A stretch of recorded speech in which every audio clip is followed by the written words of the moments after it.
Marie-Jeanne, justement, vous faites partie du collectif qui a lancé cette pétition pour une vraie place des littératures en langue régionale dans les programmes scolaires. Justement, quelle est la place de la littérature des langues régionales dans l'enseignement? Oui.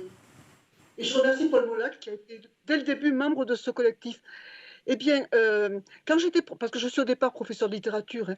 Quand j'étais professeur de littérature en lycée, je mettais dans mes programmes des littératures occitanes traduites en français, avec à côté le texte occitan, et ça me permettait dans le lycée de Nîmes où j'étais, ça me permettait de montrer aux gamins que, à côté des textes traduits de l'anglais, Shakespeare ou de l'espagnol, Lorca, il y avait des textes traduits de l'occitan.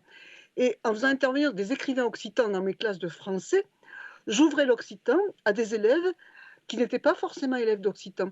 Donc c'est un petit peu l'idée, ça, c'est de présenter en France à tous les gamins, hein, le fait qu'il existe des littératures très riches dans nos langues, et de montrer à un breton qu'il existe un Frédéric Mistral à un côté occitan, qu'il existe à un occitan, qu'il existe Tanguy Mallemanche en breton, qu'il existe Carpalin Marimoutou à La Réunion, etc.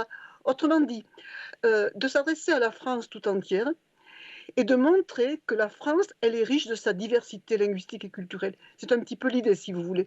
Proposer cela et que ces textes insuffisamment connus soient connus partout. Après, les programmes, il y a une partie de liberté des collègues. Le collègue prend ou ne prend pas. Mais au moins, si les programmes lui disent, vous pouvez associer à vos cours de littérature française des textes traduits de littérature en langue régionale ou de littérature européenne, comme c'est le cas actuellement, eh bien, on ouvre la connaissance de nos cultures à un public plus large.